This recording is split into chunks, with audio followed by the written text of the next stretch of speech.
Welcome to Inspire Campfire, a podcast where ordinary people tell their stories of extraordinary adventure. These are campfire stories meant to inspire the rest of us to light the fire within, get outside, follow our dreams, and return to tell our own stories. Ready? Let's strike the match.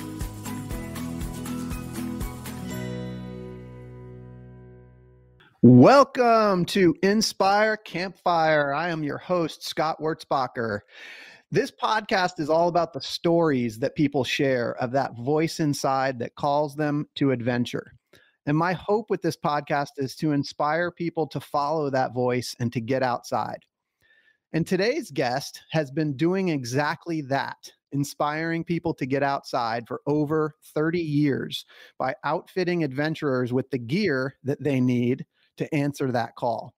That guest is Bill Bartee, and he is the owner of Jesse Brown's Outdoors in Charlotte, North Carolina, the area's original and most trusted outdoor outfitter. Bill also has a fabulous podcast called The Carolina Outdoors, and several times a year he hosts a storyteller night at the store where he brings in fabulous speakers live to share their stories of adventure. He also, in addition to outfitting folks with gear, they've also offer guided trips. And I actually had the opportunity to go on one of those guided trips just recently with my father. We went to do some fly fishing through Jesse Brown's, and it was a fabulous experience. So I'm super excited to share with you all listening today, Bill Bartee. Bill, welcome to the campfire. Fantastic to be here, especially as I get a little closer to the campfire. I can warm my hands a little bit. I've got some hot dogs in the back, so I'm going to put them on this campfire, and we're going to enjoy some conversation, a bit of kinship between us as podcasters, but also as, encouragers for people to get outside. Absolutely. Well, we need that warmth here in Charlotte. It's one of the rare days of the year that we actually have some snow on the ground, which doesn't happen very often, but it's here.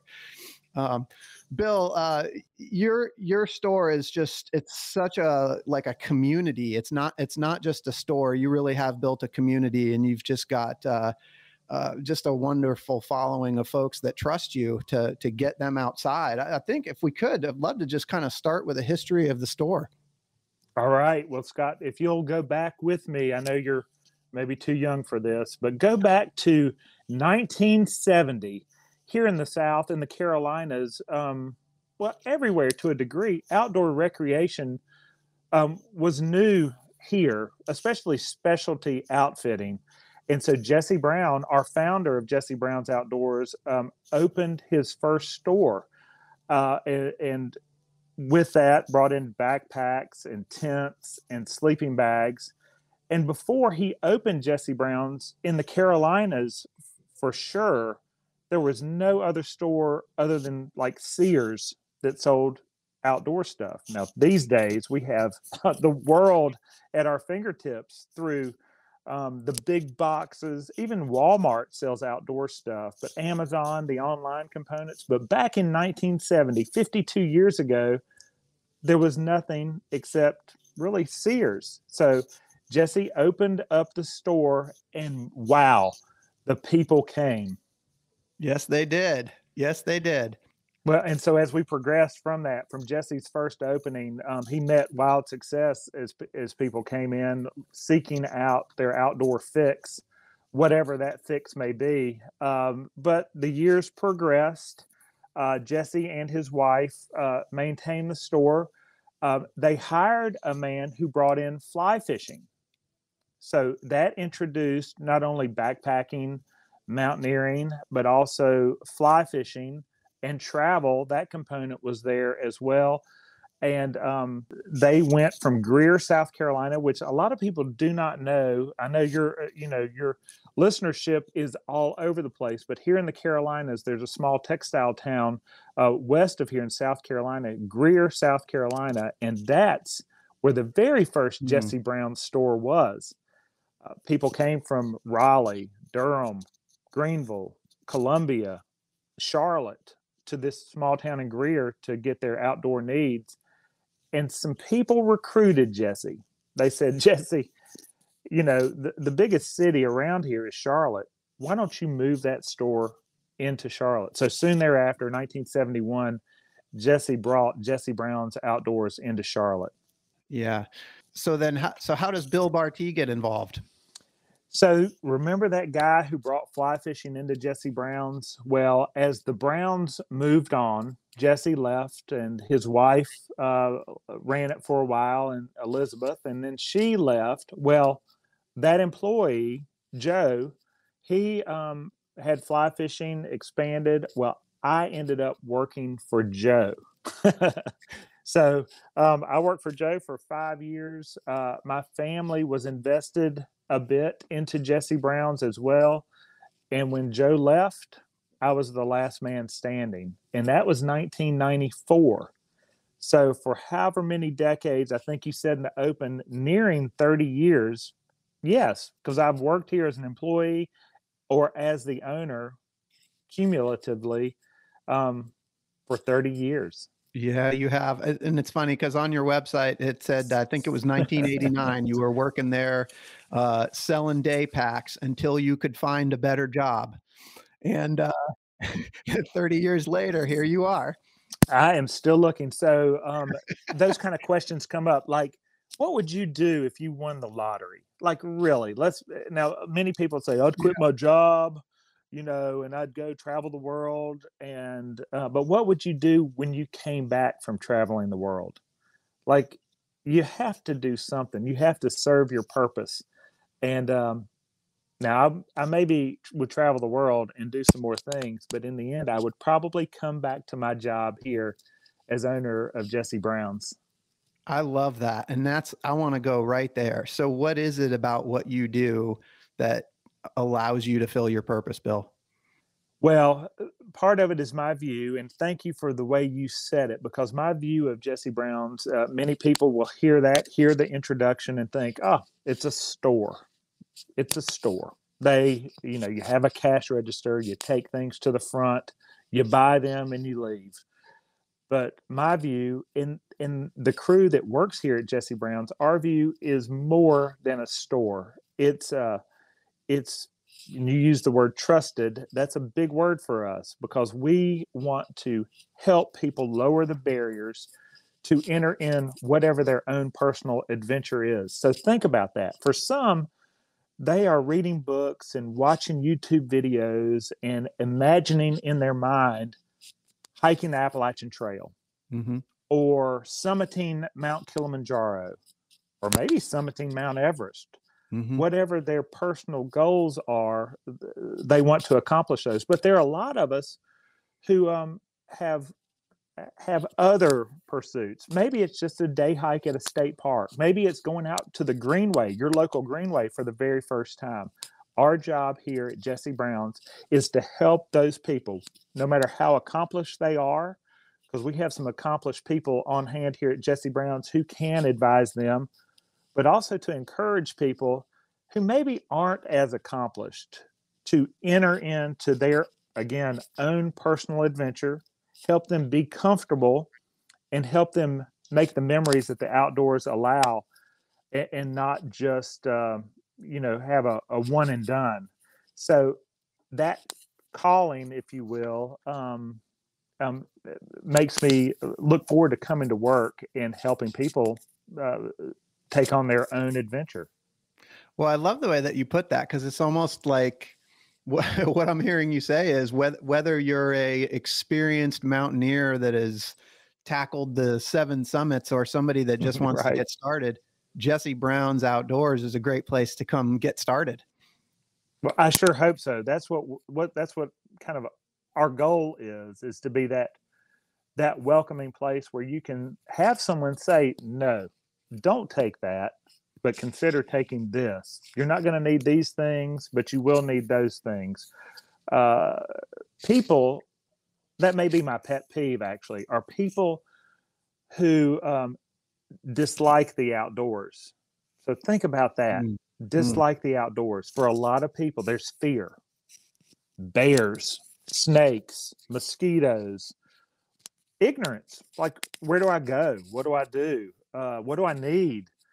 And for all of those reasons, those barriers, if you will, they decide to not go and appreciate the other side of those things, that crisp, cool breath of air that you may take, that sunrise on a mountaintop, or that sunset at a beach somewhere. All of those things are the beauty that the outdoors bring, or a hot dog on a campfire. Yeah. Those are some of those beauties that the outdoor brings, but we have to get there. And to get there, we have to overcome those barriers. Yeah. Yeah.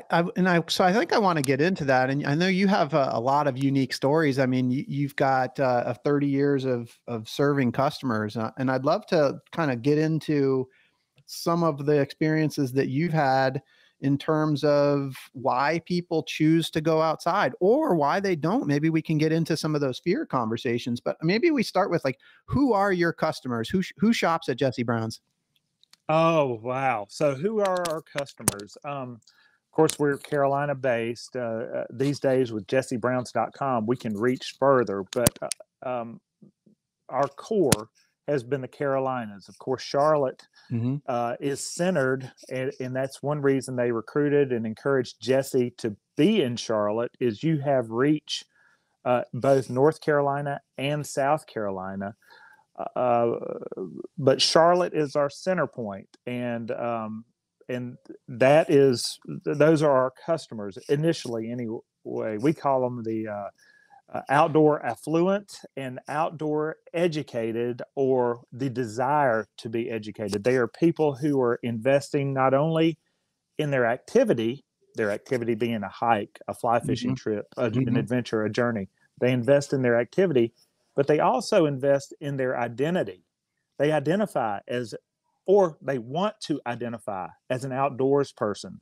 They want to be an adventurer. They're an adventurer in spirit. So they are people who are willing to invest in their activity and willing to invest in their identity. That's important. And that's part of what makes this job special, is because it's hard to put a number figure on investment in your identity. Yeah. People, you'll see them, the roadways, wherever you're living, look at what people drive. Look at their automobiles. We have people invest in their identity with what they drive. Well, they also invest in their equipment and their outdoor investment the same way.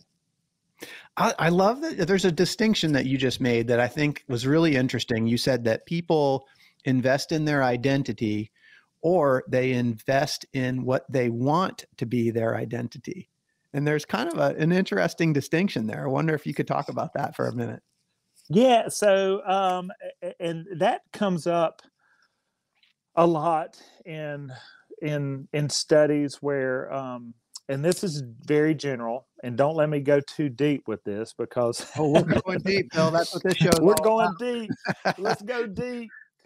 But think about families, and this, I don't want to sound stereotypical, but back in the olden days, which is whatever it needs to be for me to say this, but moms, wives, ladies of a household would invest their identity in being a mom, being a wife and a mom.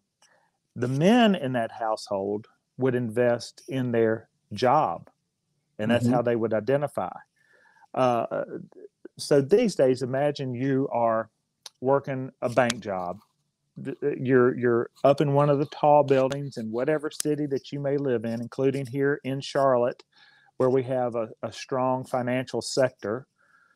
And you're working all day long on the numbers, on the deals, on that. But that's not who you are. You identify more in who you are after you leave that job. You're a hiker, or want to be a hiker. You're a backpacker. You're a fly fisherman. You're a traveler. You're an adventurer. That's who you really identify. So your activity as a banker, not to pick on bankers or deal makers or whatever, office folks. We're a bank city here in Charlotte, so yeah. Yeah, that's your activity, maybe, but your identity is something else. And that's who you aspire to be as soon as you leave that job. And that's what you wear to your job. we're talking about the spirit of adventure and the hikes and the trips and that sort of thing. But every day there are some well-regarded outdoor companies that we have here at Jesse Brown's that help people be who they are. Simms fly fishing products, we see them, Yep. our Maui Jim or Costa Del Mar Yep. sunglasses, our Patagonia hat, Yep. our Olakai flip-flops or hiking boots. That lends itself to us investing in who we identify as. Yeah. Yeah. I mean, I love this. And I'll be the first to admit, like, I want to be an adventurer. I want an identity of being an adventurer, right? I've had a real estate business for 20 years and I've been a business person and an entrepreneur and I love what I do. But I also like to think of myself as an adventurer. And that's part of what this podcast, this is part of my personality coming out, is creating this podcast because I want to be an adventurer and I love going on adventures. But why is it that we want to be adventurers? Oh, I think that's because that's where we really learn who we are. That's when we come alive. It's not doing the job. Well, for many of us, the job. It's for when we have a clear objective. And I think we should celebrate that. I want you and me and us to celebrate that adventurous spirit that we know is a part of us. But I think the desire is because that's where we're tested. Reaching that summit or crossing that stream or, having success in whatever our personal adventure is. It's important that we recognize it's personal. So your spirit of adventure may be different than my spirit of adventure. It may be different than my grandmother's spirit of adventure, but they're all spirits of adventure. And that's the part where the celebration comes into it. So to answer your question, I think it's because of that personal identity of hopefully clear objective and a sense of accomplishment without a lot of noise, unnecessary noise in the background. This is deep. I really love this. You said so many different things. I mean, you talked about a desire to be tested. That spirit of adventure has a desire to be tested. What is that? Spirit of desire to be tested. Well, I think I had a friend and a coworker who would say that adventures or trips are 80% anticipation and 20% recollection with a dose of reality right in the middle. Wow. So with that being said, a lot of the outdoors and the accomplishments that you can have outdoors, again, climbing Mount Everest for some, Kilimanjaro for others, the Appalachian Trail for another grouping, but maybe that greenway, that state park, that walk in the neighborhood, that's someone else's adventure. And the anticipation of whatever that is a big part of it. So before the actual adventure happens, and that's where the Jesse Brown's or the outfitting comes into play, is people are excited.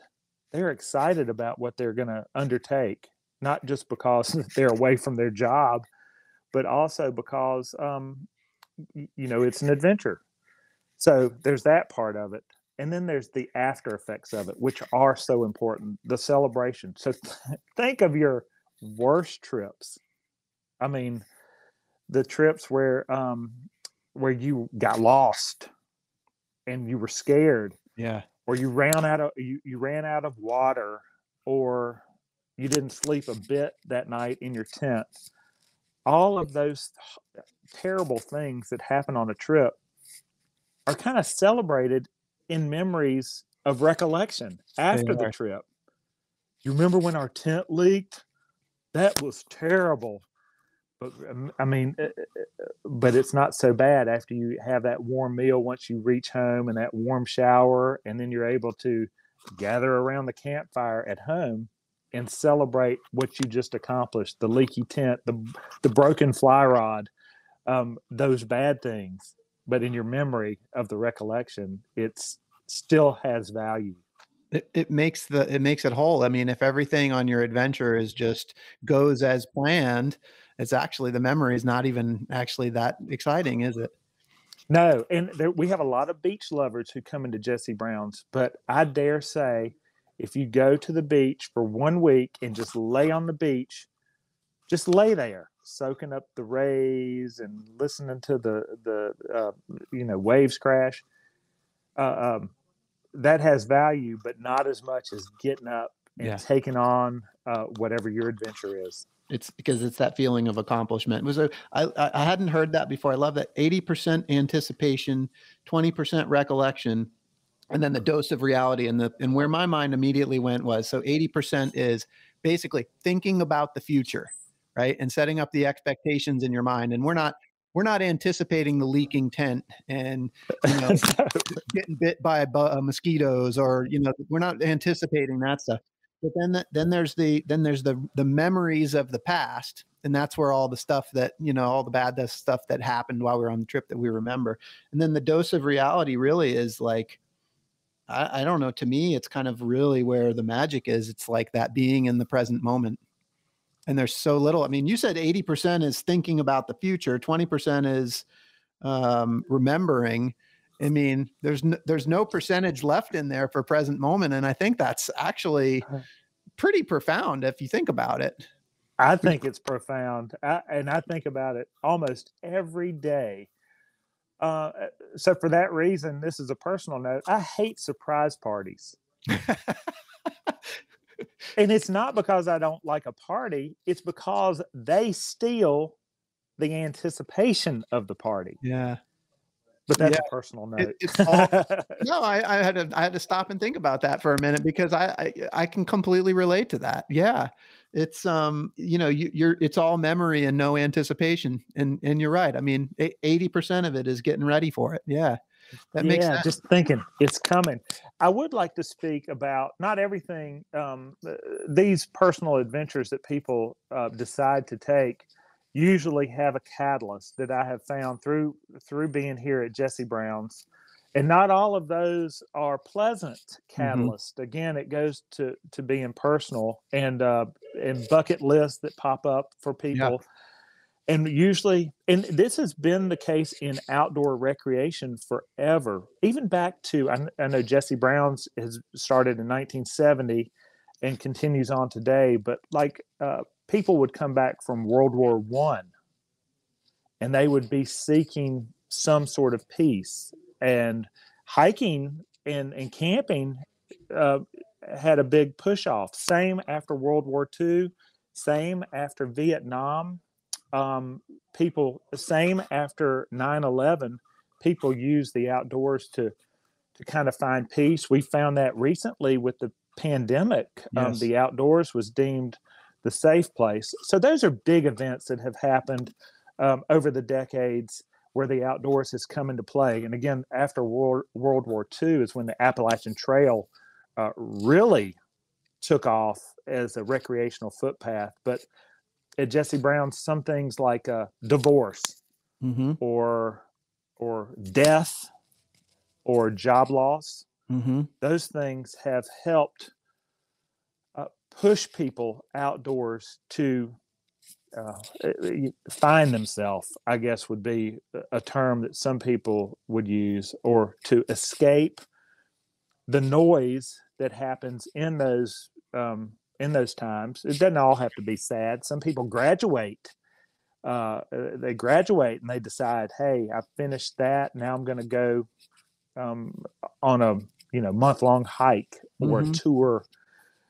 So going back to one of your initial questions is what pushes people out there. Sometimes it's life catalysms that occur that push us to seek that adventure or that peace that adventure allows. What I'm almost hearing you say is like people are using the outdoors for transitions in their life when like major Thank things you. happen in their life, like they use the outdoors. So I mean, what I want to know and understand, and you're on the front lines of this, is why? Why do the outdoors provide such a great place for people to experience those transitions?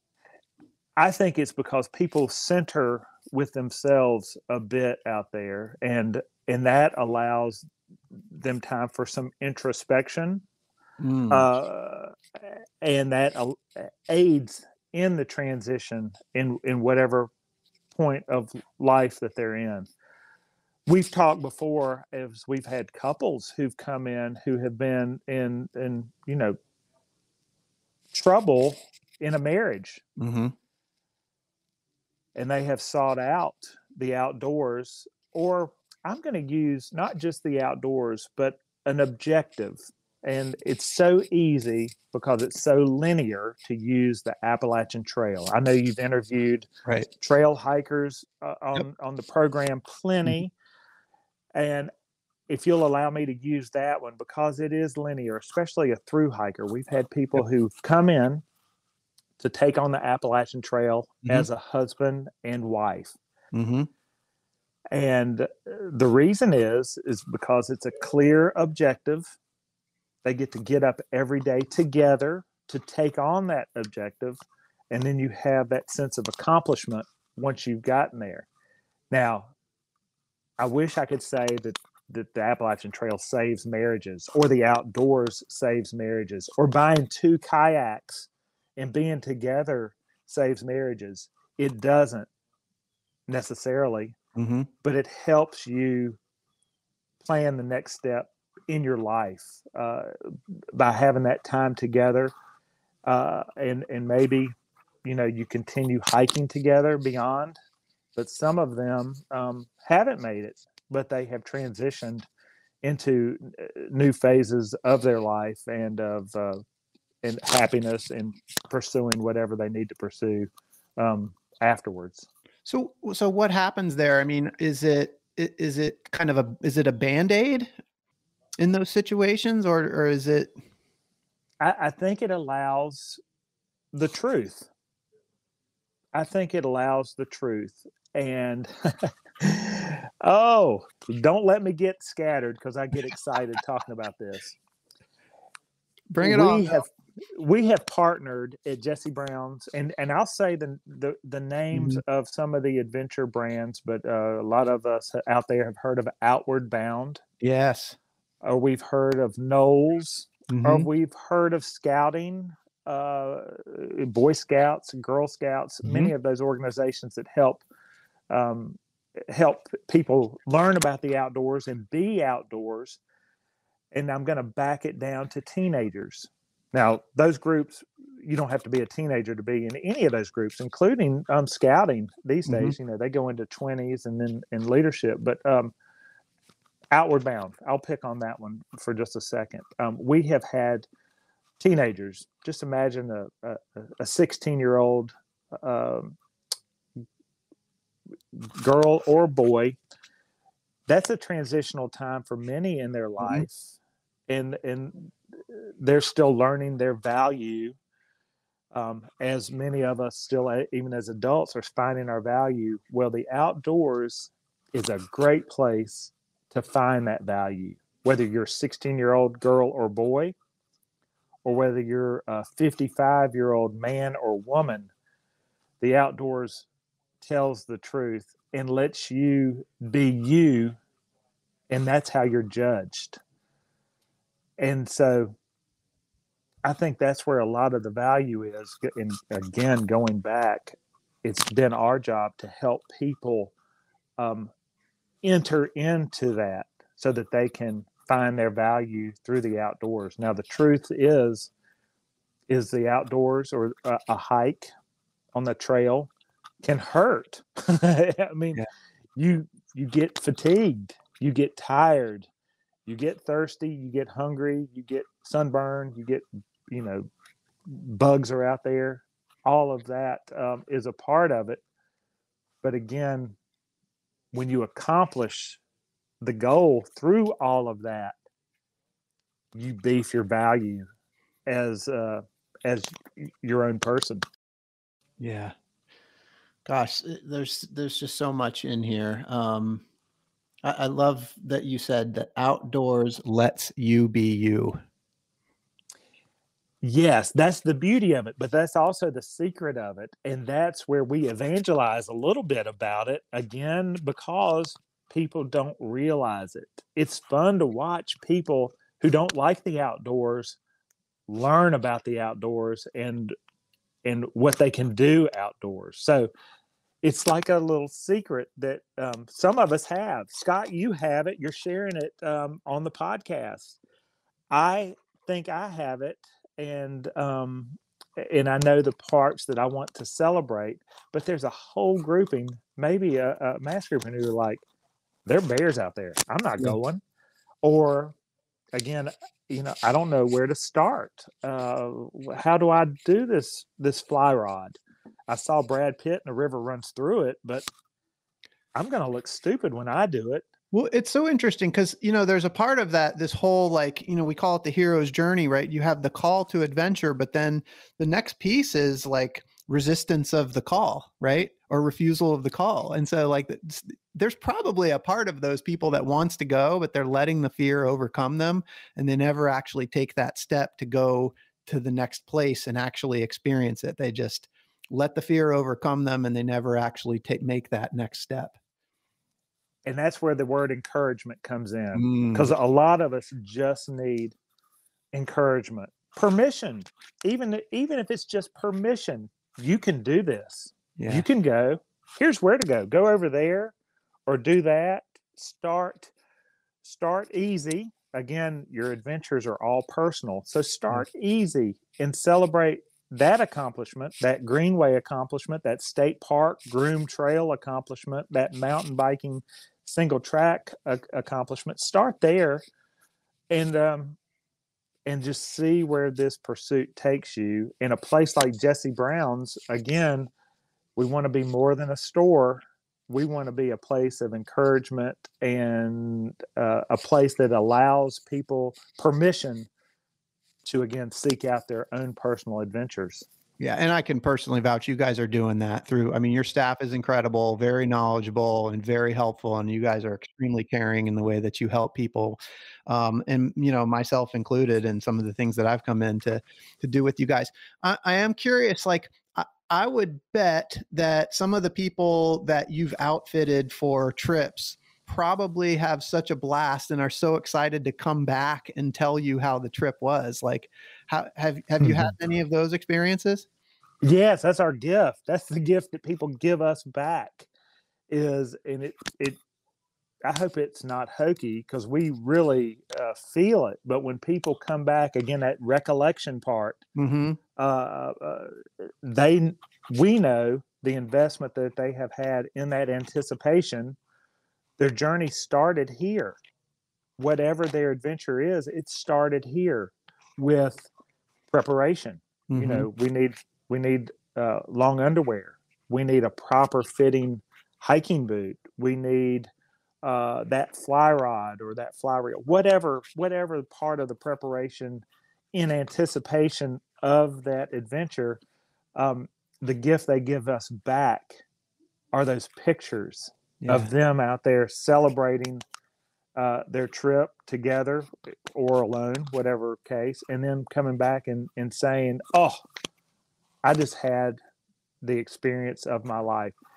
I kind of left it alone with that Outward Bound, but we've had those teenagers who leave, they're in here outfitting, some of them not voluntarily, some of them are being sent on a trip through their parents for whatever reason, or grandparents, or they have been dinged that you're doing this, and they'll come in with a teenage attitude that we probably all had when we were teenagers, but they'll have a little bit of edge to them, that lethal eye roll that a teenager can give you. Oh.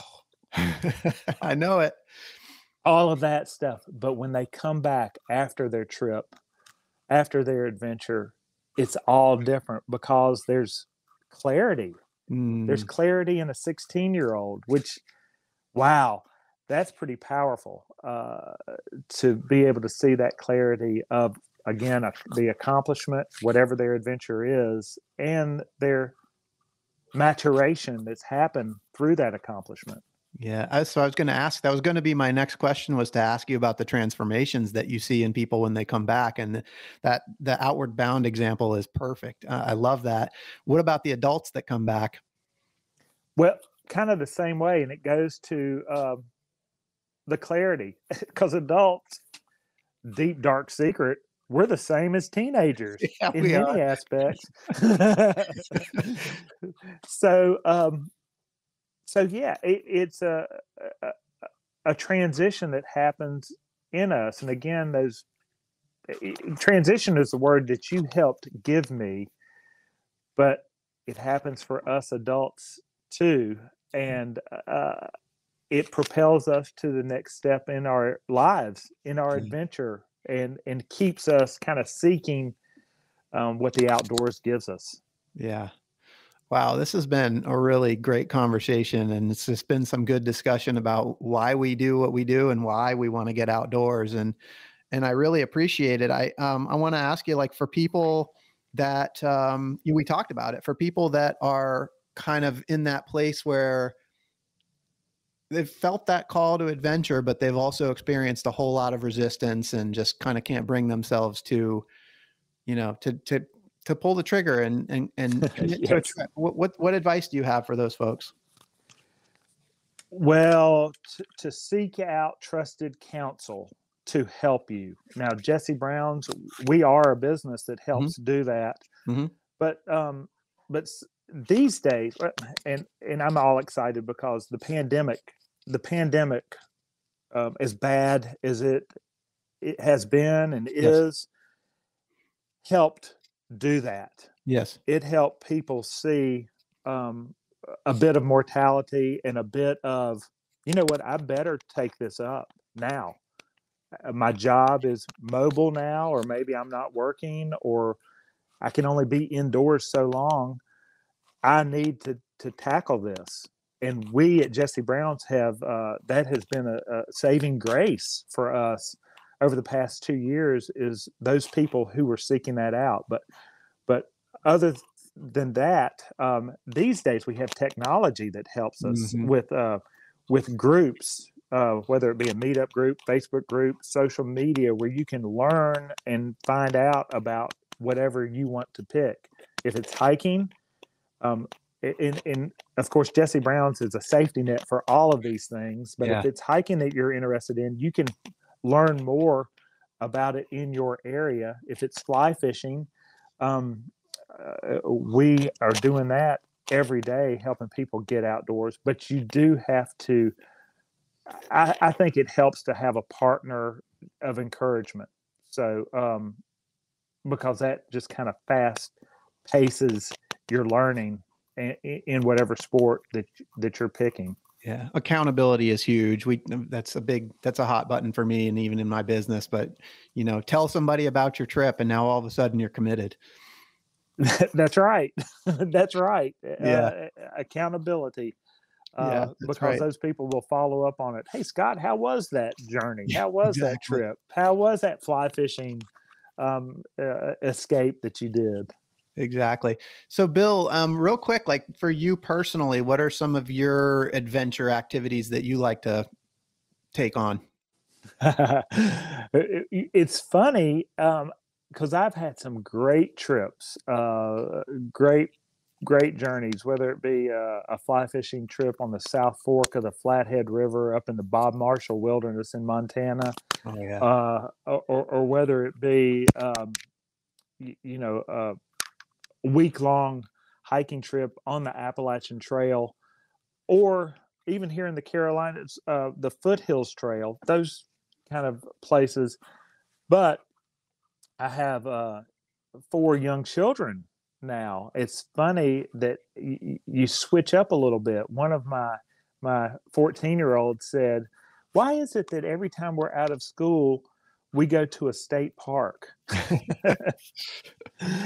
And it's because it's accessible, Mm-hmm. and we can do it together as a family. And so those have been kind of my life transitions a little bit, is the opportunity for traveling, which I love to travel, but I don't do that as much these days. I do, according to her, state park trips.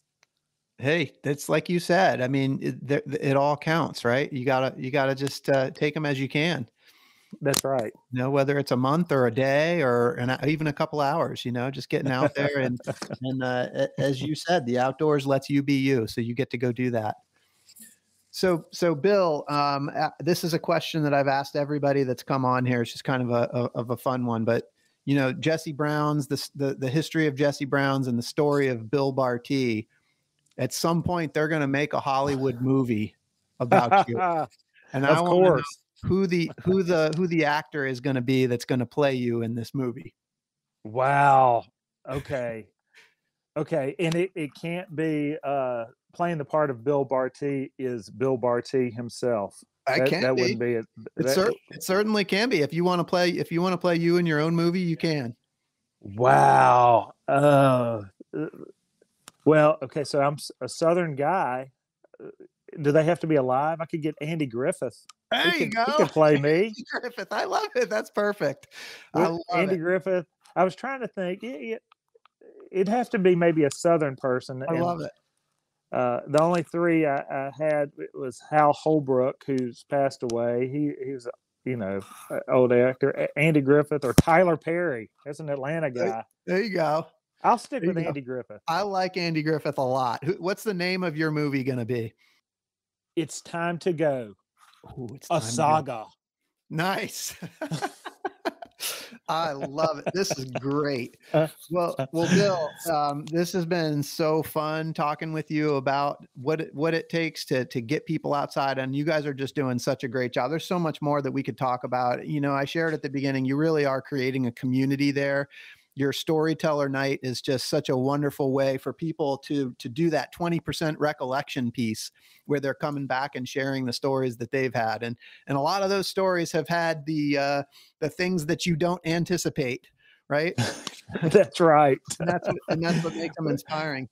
Well, and they kind of piggyback what we've talked about. Thank you for what you're doing, because it helps inspire people to find their own, to do their own, through hearing other people's story, if you will. And Storytellers Night is really just a celebration of what each and every one of us have, not just that spirit of adventure that we're seeking, but that story that's so personal to us that we don't know its value till we say it out loud and other people go, that's a good story. Yeah. So people can find more of your stories on your podcast, The Carolina Outdoors, which is fabulous. And people can also come visit you at the store at Jesse Brown's in Charlotte, North Carolina. That's right. We're in the heart of the shopping district here in Charlotte. So we encourage everybody to visit or check us out online, jessebrowns.com. Awesome. Well, listen to everybody that's out there listening to us today. I hope you were inspired today as much as I've been. I hope that Bill's story has encouraged you to listen to that voice inside that calls you to adventure, because we want to hear your story next. If you have a story to tell or need a nudge to create one, please send me an email. And until next time, I want to encourage you to get outside. And when you are ready to do that, please go see Bill at Jesse Brown's, because he'll get you all the gear that you need. Thank you for listening. And Bill, thank you so much for being here today. You bet. Thanks, Scott.